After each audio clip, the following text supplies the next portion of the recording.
Bismillahirrahmanirrahim. Assalamualaikum warahmatullahi wabarakatuh. Alhamdulillah. Wassalatu wassalamu ala Rasulillah wa ala alihi wa sahbihi wa man tabi'ahum bi ihsanin ila yaumiddin. Amma ba'd. Alhamdulillah, kita selalu bersyukur kepada Allah Subhanahu wa taala. Dengan kita bersyukur, kita sangat berharap kepada Allah agar Allah Subhanahu wa taala senantiasa merahmati kita, menjaga kita, dan selalu menjaga dua hal tersebut, yaitu rahmat dan perlindungan, dan kita rasakan hingga kita bertemu Allah Subhanahu wa taala. Alhamdulillah, kita berkat taufik dari Allah Subhanahu wa taala kembali membahas amalan hati, dan kita pada pertemuan kita pada hari ini kita akan membahas bagian akhir dari amalan hati, yaitu takwa. Kemudian kita bahas tentang wara'. Kemudian kita bahas tentang al-wara'.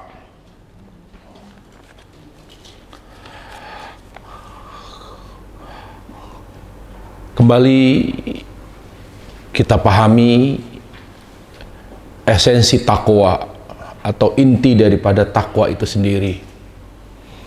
Kita telah bahas bahwa hidup kita di dunia ini adalah untuk mencintai Allah dan membuktikannya dengan amal yang disebut dengan taat atau disebut dengan takwa. Itu aja. Jadi kita diberi umur oleh Allah untuk mencintai Allah, dan chipnya sudah Allah letakkan di dalam diri kita yang disebut dengan fitrah. Oleh karenanya, kalau kita ingin memahami apa itu fitrah, fitrah itu adalah kecenderungan kepada tauhid dan berpaling dari syirik. Jadi hidup kita hanya untuk mencintai Allah dan membuktikannya dengan amal yang disebut dengan taat atau takwa. Nah, karena hidup ini harus beramal, karena amal itu kan bekal. Amal adalah bekal. Karena kita kembali kepada Allah membawa hati yang penuh dengan cinta, yang disebut dengan hati yang suci. Karena hati ini semakin mencintai Allah, maka akan semakin bersih. Yang membuat hati ini kotor adalah cinta kepada dunia secara berlebihan. Harus ada keterangan secara berlebihan. Karena manusia pada dasarnya mencintai dunia. Tetapi yang merusak hati adalah ketika mencintai selain Allah secara berlebihan, hingga memalingkannya dari Allah Subhanahu wa ta'ala. Makanya Allah itu hanya minta ikhlas, ya, hanya minta ikhlas, yaitu Allah hanya meminta hati kita tetap setia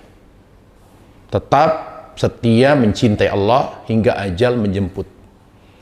Jadi jangan pernah kita berpaling dari Allah, yaitu selingkuh. Karena syirik itu hakikatnya adalah selingkuh terhadap Allah. Jadi memalingkan hati kepada selain Allah. Makanya Allah tidak maafkan. Semua kesalahan selain selingkuh atau syirik Allah maafkan.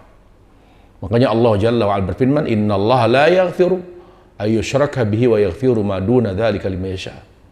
Allah tidak akan pernah mengampuni dosa syirik, bahkan termasuk syirik kecil. Sebagian ulama khilaf apakah syirik yang dimaksud di dalam ayat, yaitu syirik yang tidak Allah ampuni, termasuk syirik kecil. Sebagian mengatakan termasuk syirik kecil, riya, suka memperlihatkan amal kebaikan kepada orang bukan karena Allah, itu tidak diampuni dosanya oleh Allah. tetap dihukum di neraka. Ya, dan kalau sudah habis dosa riya baru diangkat di neraka. Sum'ah, suka menceritakan kebaikan kepada orang, itu tidak Allah ampuni. Jadi orang yang suka sum'ah, menceritakan kebaikan kepada orang, maka dia harus dihukum di neraka, dibersihkan dosa sum'ahnya di neraka. Kalau sudah bersih, maka dia diangkat di neraka. Hanya bedanya syirik besar dan syirik kecil, kata ulama, syirik besar membuat pelakunya abadi di neraka. Tetapi syirik kecil tidak. Tetapi kesamaannya apa? Sama-sama tidak dimaafkan oleh Allah. Kenapa? Karena syirik itu hakikatnya perselingkuhan. Makanya Allah tidak maafkan. Ya. Kemudian apalagi yang kita bawa amal. Amal yang akan membuat kita semakin diridhoi oleh Allah. Amal yang semakin mendekatkan diri kita kepada Allah Subhanahu wa taala. Kita beramal untuk meraih ridha Allah. Makanya dalam surah At-Taubah 100, kenapa kita beramal sesuai dengan tuntunan Nabi alaihissalam? Dan mengapa kita beramal sesuai dengan petunjuk sahabat? Karena dengan kita beramal sesuai dengan tuntunan Nabi dan petunjuk sahabat akan membuat Allah semakin meridhai kita. Allah Azza wa Jalla berfirman, "Was-sabiqun al-awwalun minal muhajirin ansar walladzina ittaba'uuhum bi ihsan radhiyallahu anhum." Dan orang-orang terdahulu dari kalangan muhajir ansar dan orang-orang yang mengikuti mereka. Mengikuti di sini bisa berarti mengikuti pemahaman sahabat dalam beragama atau mengikuti cara mereka beramal. Mengikuti cara mereka beramal. Apa ganjaran yang Allah berikan kepada orang-orang yang mengikuti amalan sahabat? Radhiyallahu anhum, Allah akan ridha kepada mereka. Makanya kita jangan melihat sebelum beramal, ketika kita beramal jangan melihat kuantitas, tapi lihat dulu kualitas. Dan Allah ingatkan itu dalam surah Al-Mulk ayat 2. Allah katakan liyabluwakum ayyukum ahsanu amala. Allah hadirkan kita di dunia, menciptakan kematian dan kehidupan adalah untuk menguji kita siapakah di antara kita yang paling baik amalannya. Bukan paling banyak, tapi paling baik amalannya. Nah, maka firman Allah Azza wa Jalla, paling baik amalannya. Siapakah di antara kalian yang paling baik amalannya? Maka yang tersirat dan yang tersurat bahwa amalan kita yang diminta oleh Allah Azza wa Jalla, amalan kita adalah bukti cinta kepada Allah Azza wa Jalla. Jadi ketika kita akan beramal, maka motivatornya adalah keinginan kuat untuk membuktikan cinta kepada Allah. Jadi bukan sekedar beramal. Seperti seorang istri membuktikan cintanya kepada suami dengan senantiasa melayani suami, tidak pasif. Membuktikan cintanya kepada suami dengan setia, tidak hanya setia di saat suami senang, di saat suami sedang sulit pun dia tetap setia menemani. Itu bukti cinta. Karena cinta itu harus dibuktikan dengan amal. Bukti cintanya kepada suami, dia betul-betul masak. Bahkan yang tadinya tidak bisa masak, dia belajar masak. Dia berusaha bagaimana caranya suami semakin sayang. Yang namanya cinta itu harus dibuktikan dengan amal. Nah, jadi kita ketika beramal harus ada keinginan untuk membuktikan cinta kepada Allah. Maka disitulah akan muncul kebutuhan, kenikmatan. Jadi perintah itu tidak lagi menjadi beban. Bahkan kita tidak menganggap perintah itu kewajiban, tetapi kebutuhan dan kenikmatan. Makanya Nabi alaihissalam menganggap salat sebuah kenikmatan. Bukan beban, bukan kewajiban. Kata Nabi alaihissalam, "Wa ju'ilat qurratu 'aini fis shalah." Penyejuk hatiku adalah salat. Kenapa Nabi alaihissalam menikmati salat? Karena beliau ingin membuktikan cintanya kepada Allah melalui salat sebagai amal yang paling Allah cintai. Ya. Nah, apa korelasi takwa dengan cinta kepada Allah Subhanahu wa ta'ala? Kalau taat lebih kepada perintah, selalu mengerjakan hal-hal yang Allah cintai, dari yang wajib sampai yang sunnah, itu disebut dengan taat. Misalnya orang yang senantiasa menjaga sholat, fardu, khusyuknya, caranya, waktunya, tempatnya, kemudian dilengkapi dengan sholat-sholat sunnah, ini disebut dengan taat. Tetapi ini akan hancur, tidak akan bisa menjaga ketaatan dengan baik kalau larangan tidak dijaga. Jangan berharap kita bisa taat kalau yang maksiat masih kita lakoni. Jangan berharap kita bisa menjadi orang yang taat kalau kemaksiat masih kita lakukan. Makanya orang yang ingin taat harusnya dia harus jaga dirinya dari apa-apa yang Allah benci. Nah, menjaga diri segala hal yang Allah benci namanya takwa. Makanya orang sebelum taat dia harus bertakwa dulu. Makanya kan disebutkan oleh Ubay bin Ka'ab ketika ditanya oleh Umar, bagaimana takwa itu? Analoginya seperti apa takwa? Kata Ubay bin Ka'ab, takwa itu engkau ketika akan melewati sebuah jalan yang banyak duri, engkau berhati-hati dengan menyingsingkan bajumu.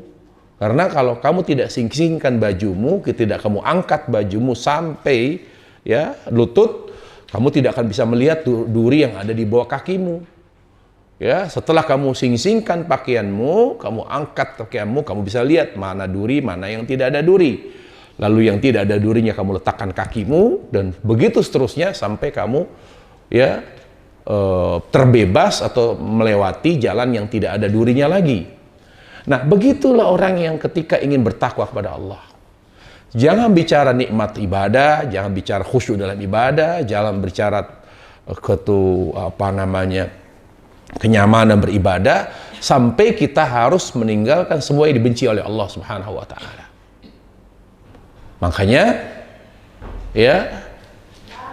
Makanya kita harus lebih dahulu meninggal maksiat. Itulah bentuk hijrah. Tinggalkan maksiat dahulu, baru kita menjalankan ketaatan kepada Allah. Makanya Nabi alaihissalam, makanya Allah dan Nabi dan Rasulnya SAW bersabda, fattaqullaha mastata'tum. Coba kita ungkap kenapa Allah mengatakan fattaqullaha mastata'tum. Bertakwalah kamu kepada Allah semampu kamu. Di sini Allah katakan bertakwa artinya menjalankan perintah. Karena hakikatnya takwa ya taat sama. Tapi kenapa Allah katakan bertakwalah? Maksudnya jalankan perintah Allah. Karena menjalankan perintah lebih berat daripada meninggalkan maksiat. Dan Nabi menjelaskan apa yang Allah katakan. Kata Nabi alaihissalam, wa idza amartukum bi syai'in fa'tu minhum mastata'tum. Ya. Wa idza amartukum bi syai' fa'tu minhum mastata'tum. Wa ma nahaitukum anhu fastanibu. Apa yang aku perintahkan, laksanakan semampu kalian. Ketika perintah melaksanakan perintah Allah, maka diperintah kita disuruh menjalankan sesuai dengan kemampuan. Tapi ketika kita disuruh meninggalkan larangan, tidak ada ya dikaitkan dengan kemampuan. Tinggalkan apa yang aku larang, nggak ada semampunya. Kenapa tidak ada dikembalikan kepada kemampuan kita ketika meninggalkan larangan? Karena meninggalkan larangan lebih ringan. Ya, nah dari ayat dan hadis ini kita belajar Kita kalau ingin taat, taat itu berarti menikmati ibadah. Kadang kita kurang memahami taat itu apa. Para jamaah sekalian, taat itu identik dengan kenikmatan ibadah. Ya, makanya dalam sebuah syair seorang penyair berkata, "Lau kana hubbuka shadiqa la ata'tahu." Jika cintamu sejati, jika cintamu benar, jujur kepada yang kamu cintai, niscaya kamu akan mentaatinya. Jadi, taat itu artinya menikmati ibadah. Nah, sebelum kita menikmati ibadah, kita harus meninggalkan maksiat. Makanya di sini harus dengan ilmu. Meninggalkan maksiat kepada Allah dengan ilmu. Ya. Bukan meninggalkan maksiat tetapi sesuai dengan selera kita. Sesuai dengan selera kita. Misalnya kita tinggalkan zina. Tapi kita menganggap misalnya musik itu, lagu religi itu tidak haram. Ya. Lagu-lagu rock misalnya, dangdut, koplo itu haram, tapi religi tidak haram. Gitu ya. Nah, kemudian misalnya nyembah pohon itu haram. Nyembah batu itu haram. Tapi ziarah ke makam wali itu bukan haram. Itu namanya tawassul.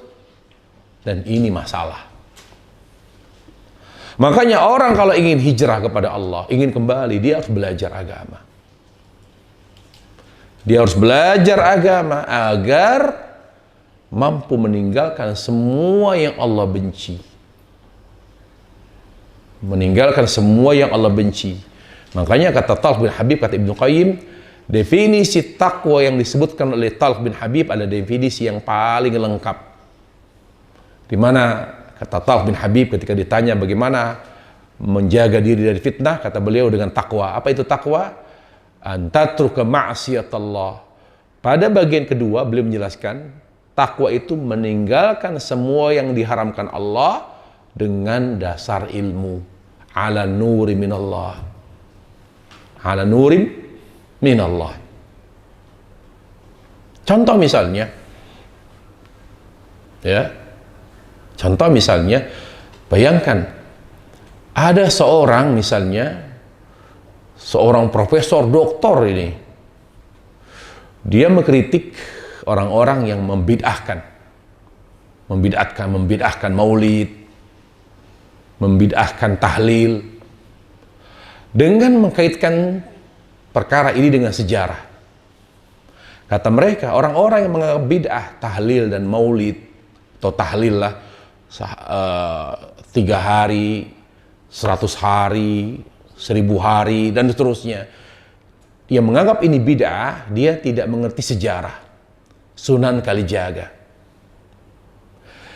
Pada dasarnya, pada awalnya, mereka itu dulu di masa orang-orang leluhur itu, ya, ketika ada kematian, mereka itu kumpul, diisi dengan judi, begadang yang tidak ada manfaatnya. Lalu sunan, ya, para sunan ini, ya, para sunan ini mengalihkan dari mengisi waktu, karena ada orang yang sedang dirunum kesedihan. Nah, orang-orang yang bertakziah ini yang kumpul, dari isinya judi, isinya hal-hal yang tidak ada manfaatnya, dialihkan kepada amal, doa-doa. Nah, mereka biasa kumpul itu sesuai dengan tradisi orang-orang Hindu, yaitu 3 hari, 100 hari, dan seterusnya, 7 hari, dan sebagainya. Intinya penentuan waktunya sesuai dengan tradisi orang Hindu. Karena dahulu orang Indonesia ini, ya, atau sebelum ada Indonesia, ya, mereka penganut agama Hindu. Jadi tidak heran ya kalau tradisi itu dilestarikan. Makanya tahlil itu masih ada. Jadi ini adalah upaya melestarikan apa? Tradisi. Dan ini adalah upaya dakwah. Upaya dakwah yang dilakukan oleh Wali Songo tadi. Nah, di mana sisi bid'ahnya kata dia? Masa tahlil dianggap bid'ah? Ini kan tradisi. Ini budaya kata dia. Para jamaah, seorang selevel profesor doktor tidak memahami mana yang dimaksud agama, mana yang bukan. Kalau syariat baru sholat, Wali Songo tidak berhak berubah. Tapi semacam tahlil, semacam sholawatan, ya, semacam apa, itu tidak terlarang karena bukan wilayah agama atau syariat. Subhanallah. Kita berada di tengah masyarakat yang banyak syubhatnya. Selevel tokoh agama tidak memahami mana yang Allah benci dan mana Allah tidak benci. Gitu. Para jemaah, agama itu patokannya bukan sejarah. Bukan pula Wali Songo. Pernah Allah menyuruh kita mengikuti Wali Songo? Kalau ada dalil ayat Allah perintahkan kita mengikuti Wali Songo, kita akan ikut Wali Songo. Kita akan ikut Wali Songo. Jangankan Wali Songo, Uthman itu salah seorang yang Rasul katakan untuk diikuti sunnahnya. Uthman itu ketika di Mina, yang sunnahnya 2 rakaat, dikosor sholatnya, tapi beliau sholat 4 rakaat. Apakah diikuti? Uthman, yang kata Nabi alaihissalam, alaikum bi sunnati wa sunnati khulafar rasyidin. Ikut sunnahku dan sunnah khulafar rasyidin, termasuk Uthman. Apakah kita ikuti beliau sholat 4 rakaat? Kalau perbuatan Uthman tidak sesuai dengan perbuatan Nabi, kita tidak ikuti. Jadi balik lagi kembali, kita katakan kepada tokoh agama itu, profesor doktor itu, Pak, Anda punya nggak argumen, dalil bahwa kita disuruh mengikuti Wali Songo? Semangat dakwah kita hargai. Mungkin mereka seorang ulama, tapi kalau mereka salah dalam berdakwah, masa kita ikuti?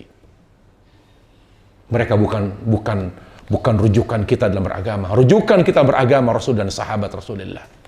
Karena Allah jelas mengatakan, wa may syakir rasul wa may syakikir rasul min ba'di ma tabayyana al-huda wa yattabi' ghayra sabil mu'minin.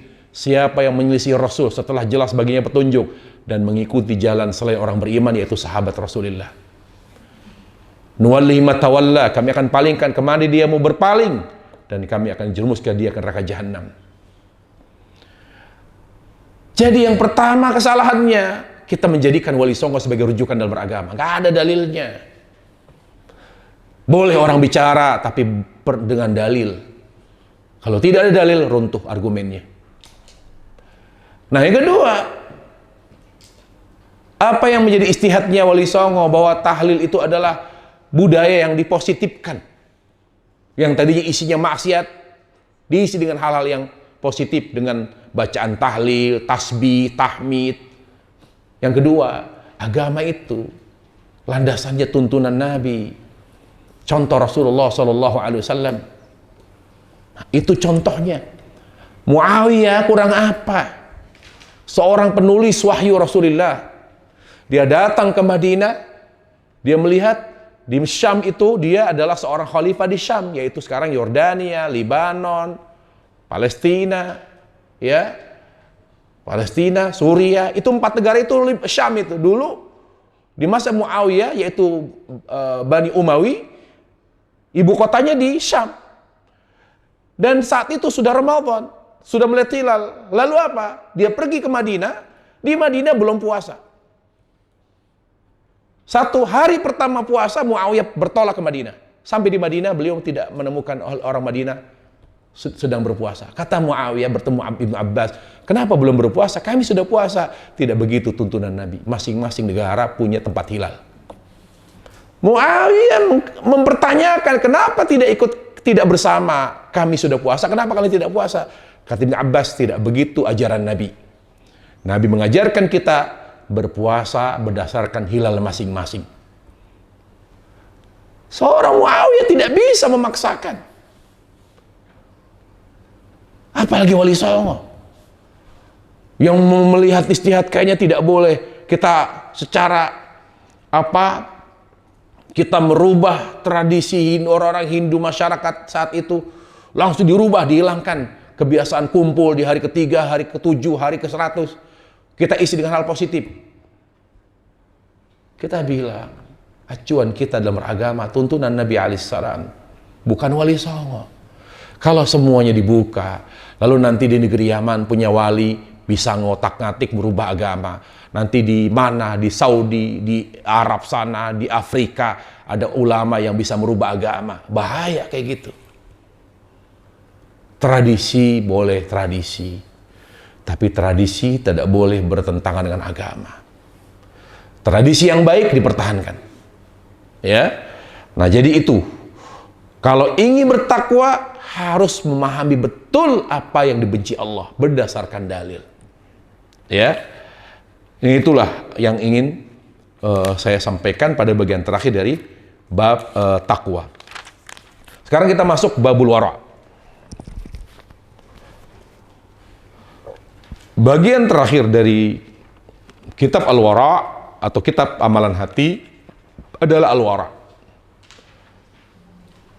Di sana ada namanya zuhud, ada juga namanya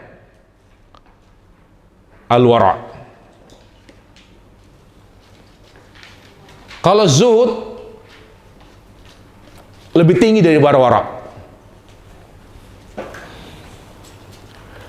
Biasakan para jemaah sekalian dalam menjelaskan sesuatu dengan penjelasan yang jelas, singkat dan jelas, jangan yang rumit, susah dipahami. Saya menemukan definisi wara itu yang terbaik yang dikatakan oleh Syekhul Islam dan juga Ibnu Qayyim. Wara ya, wara itu meninggalkan segala yang membahayakan di akhirat. Segala yang membahayakan di akhirat. Tarku ya ma yadhur fil akhirah, meninggalkan segala yang akan membahayakan di akhirat. Berarti terkait dengan haram. Jadi wara itu meninggalkan semua yang syubhat dan haram. Karena haram pasti membahayakan. Tapi syubhat berpotensi membahayakan. Orang tidak mungkin berbuat haram kalau dia tidak nyicil berbuat yang makruh. Makanya kata Nabi SAW, paman waqa'a fil paman ittaqa syubhat ya faqad istabra li wardi. Barang siapa yang senantiasa meninggalkan hal-hal yang makruh, yang syubhat, pasti dia aman dari yang haram. Karena pada umumnya orang tidak mungkin langsung berbuat haram. Awalnya dari yang makruh-makruh dulu. Kalau orang sudah sering berada di ambang batas, ya, batas haram, itu namanya makruh, lama-lama dia akan kecemplung juga. Gitu. Kara'iya haulal hima, kata Rasulullah. Seperti apa? Seperti seorang pengembala kambing di di tanah lapang, tetapi rumputnya sedikit, sementara jumlah kambingnya banyak. Di sebelah tanah lapang ini ada kebun orang, ya. Lalu kambingnya lama-lama ke arah kebun orang, tapi belum masuk. Tapi dia di pinggir-pinggir makan di rumput yang di pinggir-pinggir di batas antara tanah lapang dengan kebun orang. Lama-lama kambingnya dia akan masuk ke kebun orang. Begitulah perumpamaan orang yang sering melakukan perbuatan yang makruh. Awalnya makruh, akhirnya terjerumus kepada yang haram. Jadi kita jangan pernah meremehkan perbuatan makruh. Nah, meninggalkan perbuatan makruh, tidak meremehkan perbuatan makruh namanya wara. Ya, untuk apa? Untuk menghindari hal yang haram, sehingga kita hindari hal-hal yang makruh dulu. Nah ini, tarku ma yadur atau ma yukhsha daruruhu fil akhirah. Meninggalkan segala sesuatu, nah ini yang lebih tepat definisinya. Meninggalkan segala sesuatu yang berpotensi membahayakan di akhirat. Kalau haram pasti bahagia, pasti membahayakan. Tapi makruh berpotensi. Meninggalkan segala hal yang berpotensi membahayakan di akhirat, namanya wara. Adapun zuhud lebih tinggi. Yaitu apa? Meninggalkan segala sesuatu yang tidak bermanfaat, tidak mengancam, tidak membahayakan, tapi tidak bermanfaat. Tidak bermanfaat. Mungkin dia melakukan suatu perbuatan yang halal, perbuatan mubah, tapi tidak ada nilai pahalanya, lalu ditinggalkan, namanya zuhud. Kalau wara lebih dari itu, yaitu tidak hanya meninggalkan yang tidak bermanfaat, dia artinya meninggalkan sesuatu yang berpotensi membahayakan. Berpotensi membahayakan, namanya al-wara. Nah, wara itu dalilnya ya, sebetulnya disebutkan dalam surah Al-Fatihah ayat 5. Kedudukan antara ibadah dan tawakal namanya wara. Jadi kalau orang ingin mengkoneksikan antara tawakal dan ibadah, maka dia harus bersifat wara, bersikap wara. Karena yang namanya ya stabilitas ibadah dan tawakal namanya istiqomah. Iyyaka na'budu wa iyyaka nasta'in. Nah, ketika seorang insya Allah berdiri di atas ibadah dan tawakal secara stabil, maka dia harus wara, meninggalkan segala hal yang berpotensi membahayakan di akhirat. Itu dalil dari para wara. Kemudian juga dalil wara adalah firman Allah Azza wa Jalla dalam surah Al-Mu'minun ayat 51. Allah berfirman, ya ayyuhar rusul kulu minat thayyibati wa'malu salihah inni bima ta'maluna alim. Wahai para rasul, makanlah segala yang baik, bukan hanya halal, tapi segala yang baik untuk kesehatanmu. Karena thayyib itu artinya yang baik bagi tubuh. Makanya Allah perintahkan kita mengkonsumsi hal yang baik dan halal. Halalan thayyiba. Beda ya. Halal dengan thayyib beda. Halal mungkin misalnya jajanan di luar itu halal. Tapi apakah baik bagi tubuh? Nah, itu yang dikatakan thayyibah. Saya tidak makan di sembarangan tempat. Tidak jajan di sembarangan tempat. Itu wara. Kenapa? Dia tidak hanya meninggalkan yang haram. Meninggalkan makanan yang berpotensi merusak. Karena kalau sudah rusak kesehatan kita tidak bisa beribadah. Akhirnya kita kehilangan manfaat akhirat. Makanya sehat itu para jemaah sekalian, nikmat terbaik setelah hidayah. Nikmat terbaik setelah hidayah, nikmat sehat.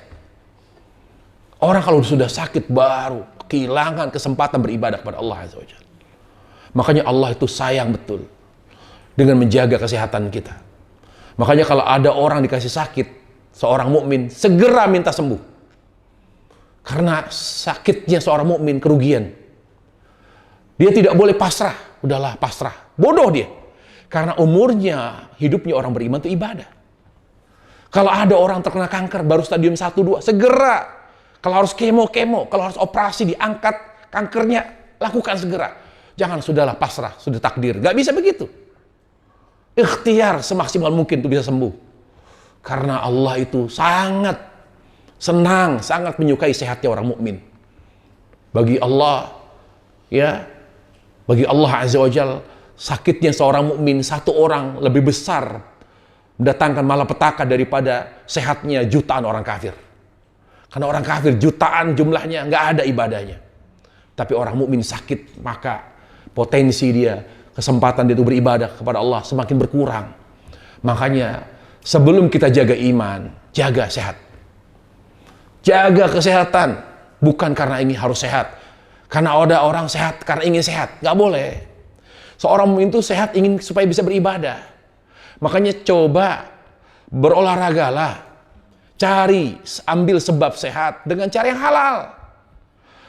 Bisa kita lihat, bedakan para jamaah antara orang ingin sehat karena ingin sehat, ingin panjang umur, ada antara orang ya yang sehat atau yang mencari sebab sehat supaya bisa sehat dan panjang umur, dengan orang yang berolahraga atau mencari sebab sehat supaya bisa beribadah. Dari mana? Dari cara dia berolahraga.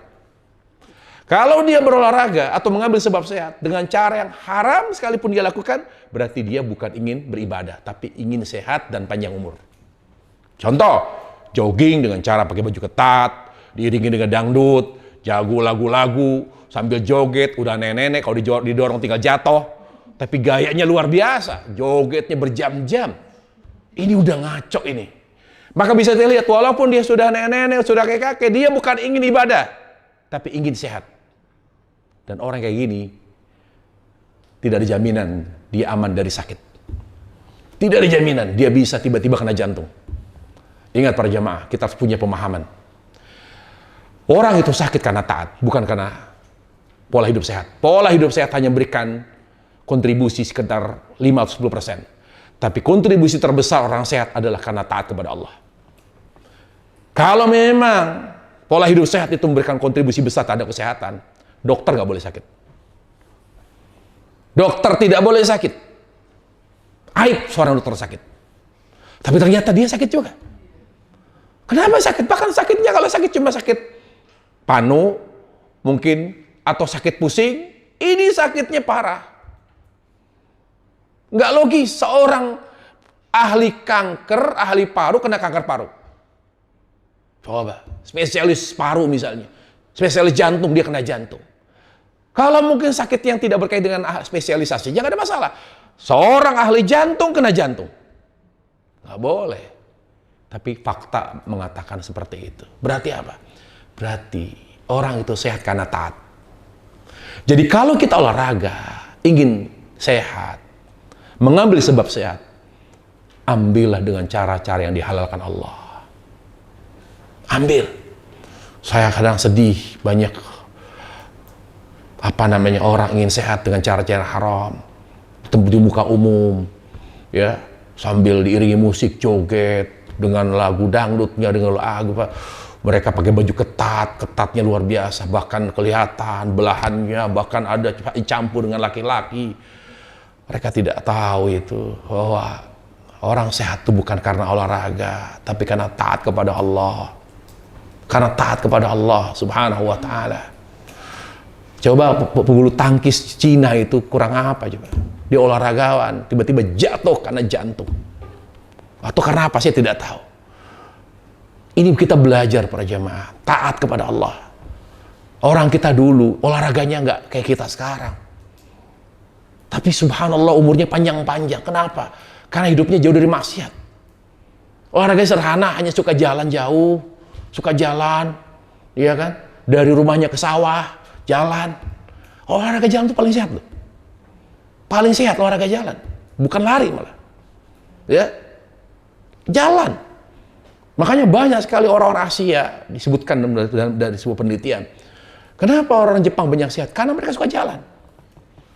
Nah, kita ikuti yang baik, yang hasil penelitian. Oh, ternyata olahraga ini bagus, kita ikuti. Selama itu halal. Dan juga jangan pernah tidak olahraga, perlu. Tapi kita punya prinsip, sebab terbesar sehat taat kepada Allah. Kalau kita pun berolahraga, maka olahraga yang halal, yang tidak mengandung unsur-unsur haram. Karena kalau Allah sudah marah, walaupun kita olahragawan sekalipun, kalau Allah sudah katakan kamu sakit, sakit. Karena maksiat itu para jamaah pengundang penyakit. Pengundang penyakit. Ya. Jadi kembali lagi tentang masalah al-wara. Nah, wara ini para jamaah, kehati-hatinya luar biasa. Misalnya contoh wara ya. Contoh wara misalnya, dia di luar negeri misalnya, di negara yang mayoritas non muslim. Lalu dia makan di sebuah restoran atau masuk ke restoran, tapi ada dagingnya. Kemudian dia mengatakan saya tidak mau makan karena saya tidak tahu penyembelihannya seperti apa. Walaupun saya tidak melihat apakah dia menyebut Yesus atau nama Tuhan lain, tapi ini mayoritas. Seperti kita di negara kita, kalau kita berada di Bali misalnya, kalau tidak ada sertifikat halal, saya tidak mau makan. Karena kayak misalnya kata teman saya yang di Bali, hati-hati Ustadz, walaupun Ustadz makan pecel ayam di Bali, di Denpasar khususnya misalnya. Kenapa? Karena banyak orang Bali juga jual pecel ayam. Karena mereka tidak mau dikalah saing dengan orang-orang Lamongan. Mereka juga ternyata jual pecel ayam. Nah, bagaimana itu? Makanya kita ya harus, bagaimana cara waraknya? Tanya, maaf, Muslim? Oh, saya orang Bali. Ah, jangan makan. Begitu cara membedakannya. Kalau yang jual orang Bali, jangan makan. Kalau dia Bali Muslim tentu, tapi kalau dia Bali Hindu, kita jangan makan. Begitu para jemaah. Itu warak namanya. Itu warak. Walaupun bisa jadi dia beli di pasar, yang beli atau yang dia beli dari penjual ayam Muslim misalnya. Tapi ketika dia yang menjual non-Muslim, Hindu misalnya, kita tidak makan. Jadi kehati-hatian kita dari suatu yang berpotensi membahayakan akhirat kita tinggalkan, namanya wara. Namanya wara.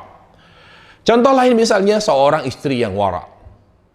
Setiap menerima uang belanja dari suami atau nafkah, ditanya, ini uang halal? Halal. Gaji kamu mana? Gaji pokok kamu ini. Sampingannya? Nah, sampingannya apa ini? Kalau ya pokoknya ada ini. Lalu ragu. Bang, maaf mas, saya terima gaji pokoknya aja, sampingannya tambahnya saya nggak mau terima. Itu semua suami seneng kalau istri begitu. Kenapa? Karena dia pikir istri bilang, saya agak ragu nih. Ya, cara kamu nyari tambahan nih tidak, saya khawatir tidak halal, makanya saya tidak mau terima. Nah, itu namanya wara. Sesuatu yang meragukan kehalalannya lalu dia tinggalkan, namanya wara. Namanya wara.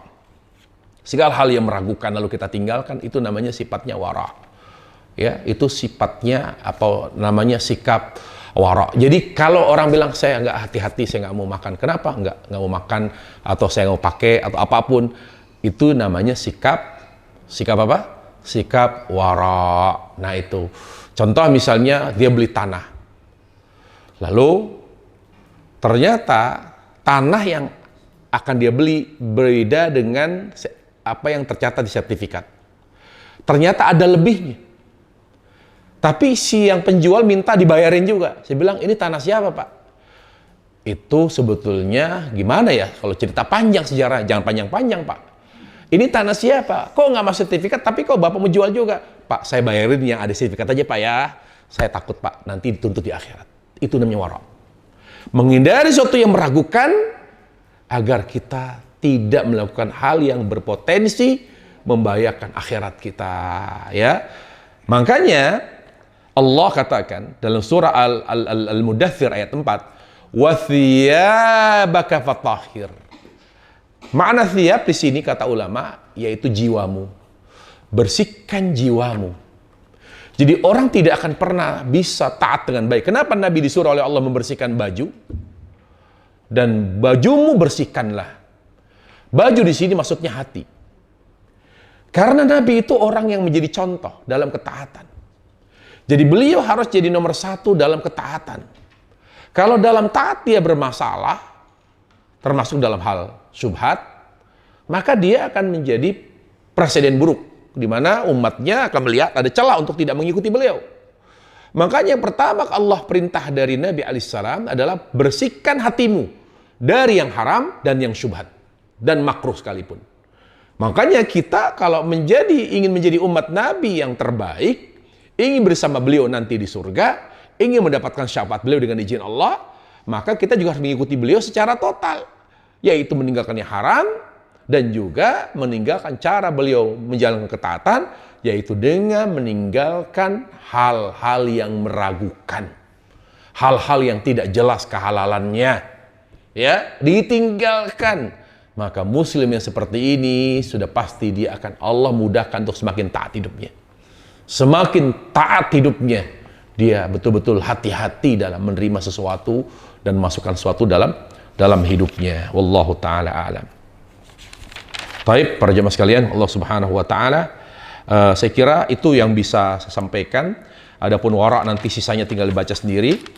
Karena di buku ini banyak lebih dicontohkan contoh-contoh dari para sahabat, bagaimana wara sahabat Rasulullah SAW, dan bagaimana contoh-contoh wara, ya, dan apa faidah-faidah wara dalam bagi seorang muslim, dan seterusnya. Saya kira tidak perlu dijelaskan, bisa tinggal dibaca sendiri. Wallahu ta'ala alam, wa sallallahu wasallam wa baraka Muhammad wa ala alihi wasallam. Dan insyaallah berarti untuk kajian kita selanjutnya kita akan membahas buku yang saya tulis, ya, yaitu ensiklopedia itu, ya, Dzikir, ensiklopedia Dzikir Amalan Sehari Semalam. Kita akan bahas itu. Jadi kita akan bahas amalan Nabi sehari semalam, bagaimana kita bisa menyesuaikan amalan kita sesuai dengan amalan Nabi SAW sehari semalam, dari tidur sampai bangun tidur sampai mau tidur kembali. Nanti kita akan belajar sholatnya, wudhunya, cara berpakaiannya, berumah tangganya bagaimana, mendidik anak seperti apa. Itu semua sudah saya sebutkan dalam buku saya, ya, ensiklopedia doa dan dzikir amalan sehari semalam. Bagi yang belum punya, mohon sabar, tidak akan menemukan dimanapun karena bukunya sudah habis. Jadi saya belum ada pikiran untuk cetak lagi, tapi nanti kalau memang sudah banyak permintaan baru kita akan cetak ulang insyaallah. Demikian, Allah Ta'ala alam, wa sallallahu wasallam wa barik Muhammad wa ala alihi wa sahbihi wasallam walhamdulillah alamin. Nggak ada pertanyaan, ya? Kalau nggak ada kita tutup nih. Ada pertanyaan nggak, Bu?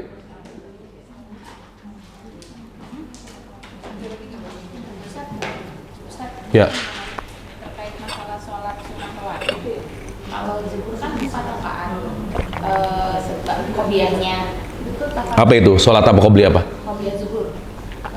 Tafadolnya itu 4 rakaat langsung atau 2 kali salam? Sebetulnya sudah saya jelaskan di buku Shalah Sunnah, buku saya. Nanti dilihat kalau ibu punya buku saya, Panduan Shalah Sunnah lengkap, lihat di bab rawatib. Di situ saya jelaskan hadis Abdullah bin Umar. Melalui hadis Abdullah bin Umar, Rasulullah SAW menyebutkan, ya, salatul laili wan nahari mathna mathna.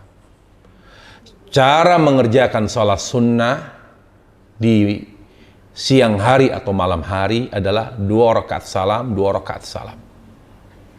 Ini pernyataan Nabi alaihissalam. Jadi hadis Abdullah bin Umar menjawab sebetulnya. Apa kata Nabi? Cara mengerjakan salat sunnah di siang hari atau malam hari adalah dengan 2 rakaat salam, 2 rakaat salam. Abdullah bin Umar ditanya, masna itu apa artinya? Setiap 2 rakaat salam. Setiap 2 rakaat salam. Dijelaskan lagi Abdullah bin Umar. Makanya hadis Abdullah bin Umar menjawab hadis Aisyah yang menyebutkan sholat Nabi 4 rakaat. Yaitu Aisyah mengatakan, sholli arba'an arba'an. Rasul itu mengerjakan sholat malam 4 rakaat 4 rakaat. Dijelaskan oleh hadis Abdullah bin Umar. Berarti beliau itu sholat 2 rakaat salam, 2 rakaat salam. Lalu kenapa Aisyah menyebut 4? Maksudnya setiap cara sholatnya 2 rakaat salam, tetapi beliau istirahat dari sholat malam per 4 rakaat. Jadi Nabi kalau sudah 2 rakaat langsung berdiri lagi. Kapan beliau beristirahat? Ada jeda waktu ke sholat berikutnya di setiap 4 rakaat. Jadi memadukan hadis Abdullah Umar dengan hadis Aisyah begitu. Dan para ulama sudah menjelaskan bahwa salah kalau orang sholat sunnah itu langsung 4 rakaat. Nggak ada. Sholat misalnya duha 4 rakaat. Nggak ada. Kalau disebutkan, ini kaidah ya, tolong dipegang. Kalau disebutkan ada jumlah atau bilangan 4 rakaat di sholat misalnya sholat tahajud, sholat apa misalnya qobliyah, ba'diyah, apa saja, maka maksudnya hanya menyebutkan bilangan. Berarti dianjurkan 4 rakaat. Tapi caranya 2 rakaat salam, 2 rakaat salam. Bukan, berarti 4 rakaat salam, 4 rakaat 1 salam, nggak begitu. Artinya dia bisa dikerjakan 4 rakaat gitu loh. Bisa juga itu artinya. Atau hadis Aisyah tadi apa? Berarti Nabi istirahatnya pada sholat malam setiap 4 rakaat. Ada penjelasan, jadi ada keterangan tambahan. Tapi jangan ada pemahaman kalau ada penjelasan atau penyebutan Nabi dari bilangan sebuah sholat 4 rakaat dari sholat sunnah berarti 4 rakaat sholat salam. Nggak ada itu. Artinya 2 rakaat salam, 2 rakaat salam. 4 ini artinya bisa berarti yang dianjurkan 4 rakaat, bisa berarti Nabi istirahat di 4 rakaat, atau ada penjelasan yang lain. Maka dicari tahu tuh dan dilihat penjelasan ulama seperti apa, begitu. Gitu ya, jelas ya.